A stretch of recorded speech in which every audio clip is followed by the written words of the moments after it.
আসসালামু আলাইকুম। আজকে আপনাদের মাঝে নিয়ে চলে আসলাম আরেকটি নতুন রান্না। এটা যে শীতের পিঠা, কলা পিঠা। এখানে ১২টি কলা মা একসাথে মাখিয়ে রাখছে। এই যে গরম পানি করে রাখছে। ফুটন্ত গরম পানিতে কলাগুলো ঢেলে দিচ্ছে রস করার জন্য।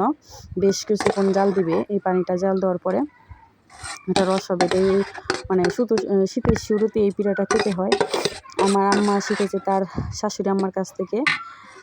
কলা পিঠাটা খুবই মজা। আমার আম্মা অনেক শ্রম দিয়ে রান্না করছে এটা। শ্রম কেন বলতেছি, এটা রান্না করতে মানে পিঠাটা তৈরি করতে প্রায় 5 ঘন্টার মতো আমার আম্মার সময় লাগছে। এই গ্যাসের চুলা থেকে আবার লাকড়ির চুলায় অনেক পরিশ্রম করেছে আমার আম্মু। এই যে এখন আপনার পানিটা ছেঁকে নিতেছে। ওই পানিটাই কিন্তু রাখবে, আর এই যে এগুলা ফেলে দিবে, এগুলা আর কিছু করবে না। তারপরে যে 3 কেজি গুড় নিয়ে নিচ্ছে, ওই পানিটার সাথে দিয়ে জাল করবে। এই যে পানিটা ঢেলে নিতেছে এখন আপনার লাকড়ির চুলায় এই গুড়টা দিয়ে এটা জাল করবে এখন আরো বেশ কিছুক্ষণ। এটাও প্রায় আপনার করছিল 2 ঘন্টার মতো জাল করছে। ওইখানে 1 ঘন্টা গেছে, এখানে 2 ঘন্টা। হিসাব করে দেখেন। এই যে গুড় দিয়ে জাল করে নিতেছে। এটাও আবার কি করবে, ছাকবে কেন ছাকবে, গুড়ের যে খাদ আছে ওই খাদ যেন না থাকে, খাদটা ফেলে দেওয়ার জন্য এটা আবার ছেঁকে নেবে। এই যে পানি দিয়ে ছেঁকে নিতেছে। মানে খুবই এই পিঠাটা খুবই কষ্টের। কেন বলতেছি, অনেকক্ষণ পরিশ্রম করতে হয়, অনেকক্ষণ এটার কাছে থাকতে হয়। এই যে তারপর ওই রসটা আবার জাল করছে, আবার অনেকক্ষণ জাল করছে, কিন্তু পানিটা চুলার উপরেই আছে এই পর্যন্ত।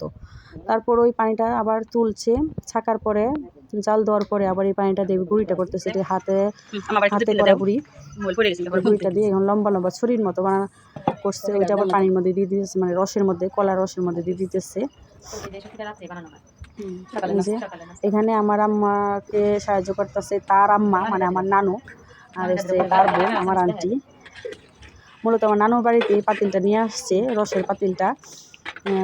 প্রথমে রান্না করছিল আমাদের বাড়িতে, তারপর নানু বাড়িতে নিয়ে আসছে লাকড়ির চুলা বসানোর জন্য, কারণ গ্যাসের চুলায় তখন রান্না করা যায় না। এই জন্য নিয়ে আসে লাকড়ির চুলায় ভালো হয়। আমার না দেখলেই গ্যাস তো আপনার সীমিত, অনেকক্ষণ রান্না করা যায়। এই জন্য আমার নানু বাড়ির কাছেই খুব সুবিধা, বাপের বাড়ির কাছে হলে খুবই সুবিধা মেয়েদের। আমার আম্মু অনেক শ্রম দিয়ে পিঠাটা তৈরি করছে, খুবই মজা হয়েছে, অসাধারণ, মাশাআল্লাহ। Final look.